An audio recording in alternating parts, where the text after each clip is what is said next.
olabilir belki de. Bu bir yana.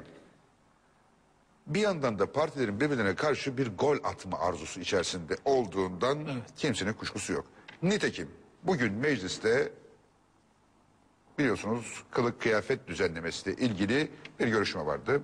Ve siz orada verdiğiniz bir önergeyle yapılacak değişikliği bir anlamda blok ettiniz. Bir anlamda fırsatını bulmuşken Adalet ve Kalkınma Partisi'nin, İktidar Partisi'nin karesinin 90'ına bir gol atmaya kalkıştınız ve işlem yapılamadı birdenbire. Neydi bugünkü mesele? Şimdi öncelikle şunu söyleyeyim. Yeni anayasada uzlaşma. 4 parti de bütün konularda uzlaşsın. Böyle bir şey mümkün gözükmüyor. Evet. Yani bu çok realist bir değerlendirme. Peki ne yapmak lazım o zaman? Hadi bu uzlaşma olmadı, biz vazgeçelim. Hayır, önce uzlaşacak konuları bulmak, sonra uzlaşacak. Biz şunu söylüyoruz. Diyoruz ki bir ölçü koyalım. Bu ölçü de evrensel hukuk olsun. Şimdi diyelim ki seyahat özgürlüğü. Yani hiç akla gelmeyen. Bir parti çıksa dese ki ben seyahat özgürlüğüne karşıyım. Bu tartışılır mı? Hayır. Mülk edinme özgürlüğü. Mesela Suriye'deki işte Kürtlerin mülk edinme hakkı yok bir kısmının. Bazı şeyler tartışılamaz. Bir evrensel ölçü koyacağız önümüze.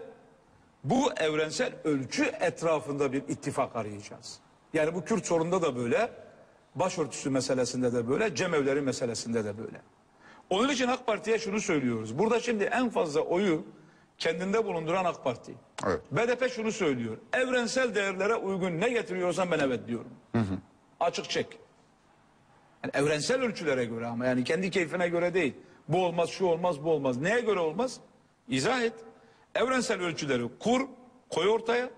Bugün dünyanın kabul ettiği en ileri demokrasinin ölçüleri neyse gel hepimiz ona uyalım. BDP'de kayıtsız şartsız bunlara destek versin. Bu bir. İki, bu gol meselesi.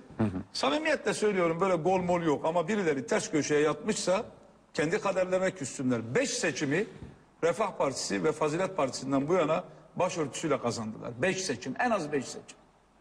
Bugün de bir fırsat çıktı ortaya bugün. Mecliste bir iş tüzük değişikliği yapıyorsun. Anayasa değişikliği değil bu. Salt çoğunlukla geçecek bir şey.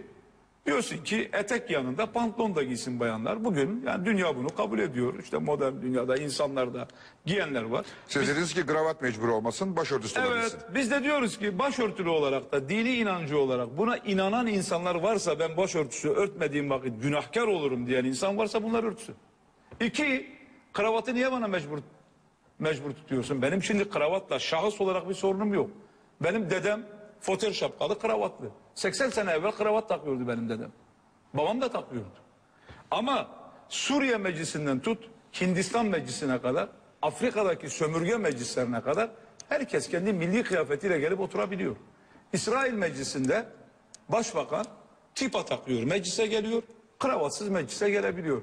Sen bunu tek tip insan, tek tip kıyafet, tek tip şekil niye zorluyorsun? Peki o zaman şöyle bir şey olsun. Çok mesela, insani bir şey bizim dediğimiz. Yarın mesela ordu sempatizanları askeri kıyafetle gelse, ne bileyim bir takım BDP milletvekilleri gerilla kıyafeti biz giyiyoruz diye PKK'ların kıyafetleriyle gelse.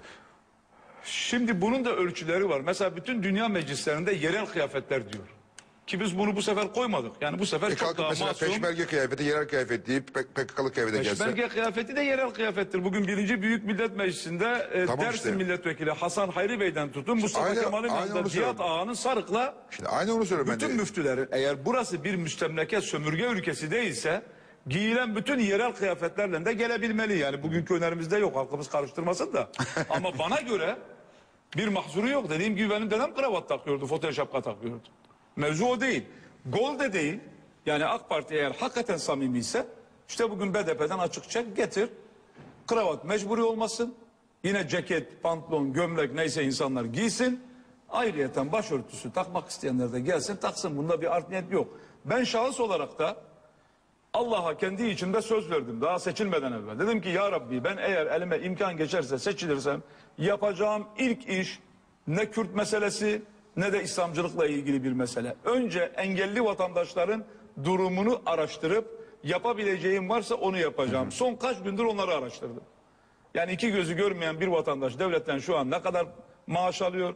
Bakıcısına ne kadar veriliyor? Özürlü bir kardeşimizin bakıcısına, annesine, babasına, vasisine ne ücret öden bunları araştırdım.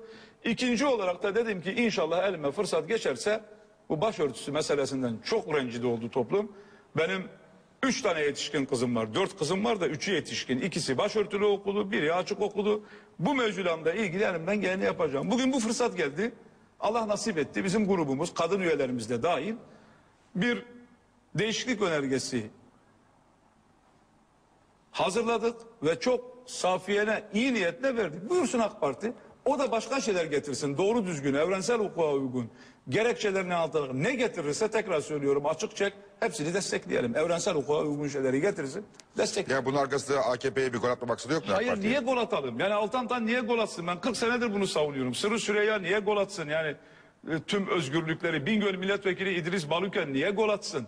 Biz bunları çıktık Bingöl Meydanı'nda mesela İdris Bey'le beraber söz verdik Bingöl halkına. Dedik ki meclise gittiğimiz vakit ilk yapacağımız işlerden birisi budur. Ve İslami konularda da en az Kürt meselesi kadar sizin hak ve özgürlüğünüzden ey Bingöllüler seçime 2 gün kala Cuma günü Bingöl Meydanı'nda beraber söz verdik. Selahattin Demirtaş da orada, diğer arkadaşlarımız da orada, kasetlerimiz de orada da çıkarsınlar.